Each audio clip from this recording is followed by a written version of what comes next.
కూటమి ప్రభుత్వంలో పేదవాడి మీద పెనుభారం మోపుతూ కరెంట్ ఛార్జీలు ఇప్పుడుగా పెంచినటువంటి నేపథ్యంలో మాజీ ముఖ్యమంత్రి వర్యులు మా నాయకులు వైఎస్ఆర్ కాంగ్రెస్ పార్టీ రాష్ట్ర అధ్యక్షులు శ్రీ వైఎస్ జగన్మోహన్ రెడ్డి గారి పిలుపు మేరకు రాష్ట్ర వ్యాప్తంగా 175 నియోజకవర్గాల్లో పెంచినటువంటి కరెంటు ఛార్జీలపై వైఎస్ఆర్సీపీ పోరుబాట కార్యక్రమానికి శ్రీకారం చుట్టడం జరిగింది.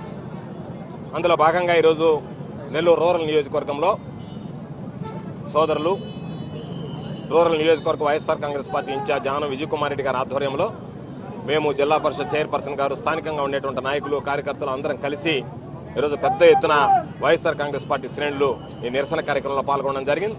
మహానేత రాజశేఖర రెడ్డి గారి విగ్రహానికి నివాళులర్పించి ఈరోజు ఉన్నటువంటి సూపరింటెండెంట్ ఇంజనీర్ గారికి వినతి పత్రం ఇవ్వడం జరుగుతుంది. మొత్తం కూడా దగ్గర 15,000 కోట్ల రూపాయలు ఈరోజు ప్రజల మీద భారం మోసే పరిస్థితి. ఒక్కసారి కర్నూలు జిల్లాను చూసుకుంటే 25 కోట్లు నెలకు, ప్రతి ఒక్క నెల కూడా 25 కోట్లు ప్రజల మీద అదనంగా భారం పడే పరిస్థితి ఉండడం జరుగుతుంది. ఇలేదో తెలుగుదేశం నాయకులు పెద్దగా గొప్పలు చెప్పుకోవడం జరుగుతుంది. మేమేదో 4,000 రూపాయలు పింఛన్ పెంచాం. 4,000 రూపాయలు పింఛన్ పెంచిన దానికి కరెంటు బిల్లు ఎంత పెరిగిందో ఒక్కసారి దగ్గర 3 లక్షల మంది పింఛన్లు కూడా తీసేయడం జరిగింది. అంటే ఊరికే ప్రజలను మభ్యపెట్టడం తప్ప ఏం లేదు. ఈరోజు అన్ని పాణ్యం నియోజకవర్గం, పాణ్యం మొత్తం నంద్యాల పార్లమెంట్, నంద్యాల జిల్లా అన్ని అసెంబ్లీ నియోజకవర్గాల్లో ఇదే పెద్ద ఎత్తున ప్రజల నిరసన కార్యక్రమం చేపట్టడం జరుగుతుంది. మేము అధికారంలోకి వచ్చిన తర్వాత పెన్షన్ వీలైతే తగ్గిస్తామని హామీ ఇచ్చాడు. ఆ హామీని నెరవేర్చాలని చెప్పి ఈరోజు వైఎస్ఆర్ కాంగ్రెస్ పార్టీ నర్సరావుపేట నియోజకవర్గ ఆధ్వర్యంలో ఈరోజు విద్యుత్ శాఖ అధికారులను కలిసి రిప్రజెంటేషన్ ఇవ్వటం జరిగింది. ఎప్పుడు అంటే చంద్రబాబు నాయుడు గతంలో 2014 అధికారంలోకి వచ్చినప్పుడు కూడా బేషరతుగా రైతులకు రుణమాఫీ చేస్తానన్నాడు.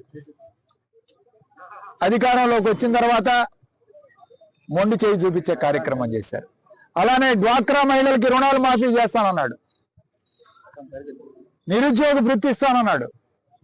అన్ని మాయమాటలు చెప్పి అధికారంలోకి వచ్చిన తర్వాత ఆయన ఇచ్చిన మా హామీలను కానీ మాటలను కానీ నెరవేర్చలేక అబద్ధాలు చెప్పి గెలుపొందిన తర్వాత వాటన్నిటిని కూడా తుంగలో దొక్కే వ్యక్తి ఇవాళ చంద్రబాబు.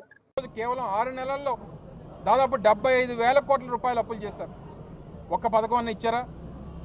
ఒక్క సిలిండర్ అన్నారు, ఆ సిలిండర్ కూడా 100-150 కోట్ల రూపాయలు ఖర్చు అవుతుంది. మరి 75,000 కోట్ల రూపాయలు చేసినటువంటి అప్పు, ఆ డబ్బు ఏమైపోయింది?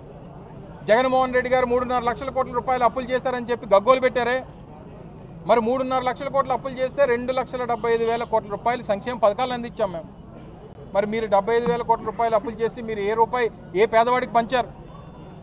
మేము ఆ రోజు చెప్పాం, అమరావతికి 1,00,000 కోట్ల రూపాయలు ఖర్చు అవుతుంది. ఒకే ఒక ప్రాంతంలో అంత డబ్బు పెడితే ఏ రకంగా మిగిలిన రాష్ట్రం అంతా కూడా, మిగిలిన రాష్ట్ర ప్రజలకి ఏ రకంగా మీరు ఉపయోగపడతారని అంటే అంత అవసరం లేదన్నారు. ఈరోజు దాదాపు 50,000 కోట్ల రూపాయలు ఈరోజు ఇన్వెస్ట్మెంట్ చేస్తూ ఉన్నారు అమరావతి మీద.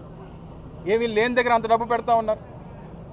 ఆ రోజు మేము విశాఖపట్నం నుంచి భోగాపురం ఇంటర్నేషనల్ ఎయిర్పోర్ట్కి 6,500 కోట్ల రూపాయలు పెట్టి ఒక ప్రాజెక్ట్ని తీసుకొని వస్తే అది ఏమైపోయిందో తెలియదు. ఇన్ని రకాలుగా కూడా ఈరోజు పేదవాడిని మోసం చేసేటువంటి ప్రభుత్వం రానటువంటి కాలంలో మరింతగా వైఎస్ఆర్ కాంగ్రెస్ పార్టీ ప్రజల పక్షాన పోరాటం చేస్తుంది. ప్రభుత్వం తీసుకునేటువంటి ప్రజా వ్యతిరేక నిర్ణయాల్ని వారు వెనక్కి తీసుకునేంత వరకు కూడా వైఎస్ఆర్ కాంగ్రెస్ పార్టీ నిరంతరం పోరాటం చేస్తున్నటువంటి విషయాన్ని మరొకసారి ఈ సందర్భంగా తెలియజేస్తాం.